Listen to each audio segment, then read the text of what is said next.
Indoor গার্ডেনিংয়ের জন্য একটা বড় সমস্যা হচ্ছে পোকামাকড়ের ভয়। আমরা অনেকেই ইনডোর গার্ডেনিং করতে চাই বা বাসার ভিতরে গাছপালা রাখতে চাই, পছন্দ করি, কিন্তু পোকা হওয়ার ভয় লাগে। আজকের ভিডিও কিভাবে আমরা ইনডোর প্লান্টসের জন্য একটা নিরাপদ পেস্টিসাইড বাসাতেই বিনামূল্যে তৈরি করতে পারবো। আমরা চাইলেই কড়া কোনো কেমিক্যাল পেস্টিসাইড আমরা ব্যবহার করতে পারবো না ইনডোর প্লান্টসে, বিশেষ করে যাদের বাসায় ছোট বাচ্চা এবং বয়স্করা থাকে, অসুস্থ কেউ থাকে, তাদের জন্য এটা নিরাপদ না।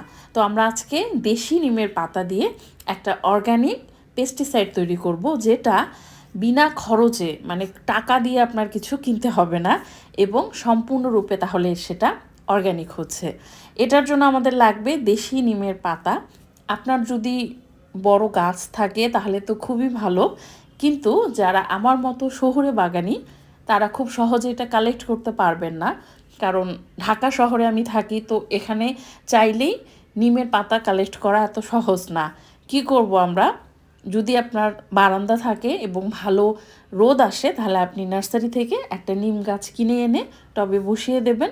12-14 ইঞ্চি টবেও নিম গাছ থাকে, টিকে যায় যদি রোদ আসে। যেহেতু নিম গাছ বনসাই করা যায়, আপনি একটু কাটছাট করে রাখবেন, দেখবেন বেশ ভালো ঝোপালো হচ্ছে। 100 থেকে 50 টাকার মধ্যেই দেশি নিমের চারা পাওয়া যায়। খুব বেশি যত্নর প্রয়োজন হয় না, যেহেতু আপনি এটা কাঠের জন্য লাগাচ্ছেন না, পাতার জন্য ছেটে ছেটে রাখবেন, কম্পোস্ট দিবেন, দেখবেন গাছ খুব ভালো থাকে।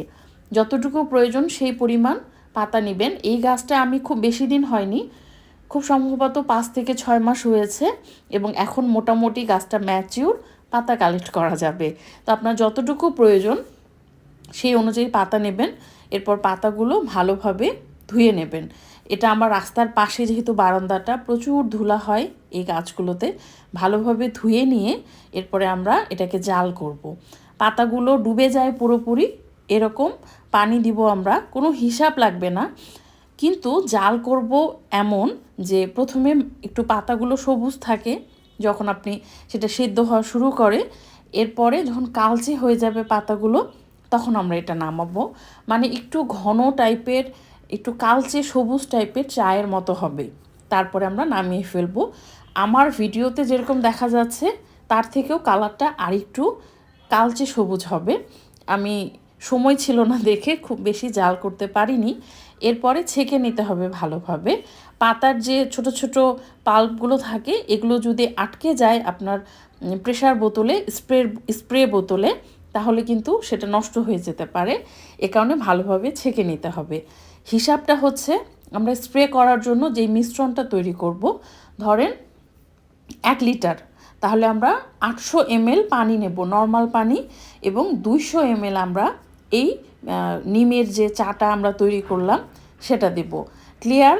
1 লিটারের মধ্যে তাহলে আমরা 800 ml দিব নর্মাল পানি, আর 200 ml দিব নিমের যে টনিক বা চা, আমরা যেটা সবুজ চা তৈরি করলাম সেটা দেব। এরপরে আপনার ইনডোরের গাছগুলোতে আপনি টপ টু বটম ভালোভাবে একেবারে গোসল করিয়ে দেবেন ওদেরকে। এবং এটা কিন্তু আপনি মাটিতেও দিতে পারবেন। মাটিতে দেখবেন পিঁপড়া হয়, বা ছোট ছোট কেল্লার মতো, যেটাকে নেমাটোড বলে, অথবা কখনো কখনো দেখবেন মানি প্লান্ট নার্সারি থেকে কিনে আনার পরে ওই মাটির মধ্যে শামুক থাকে ছোট ছোট। তো এগুলো দূর করার জন্য কিন্তু আপনি এই মিশ্রণটা, যেটা স্প্রে করার জন্য তৈরি করলেন, সেটা মাটির মধ্যেও ঢেলে দিতে পারবেন।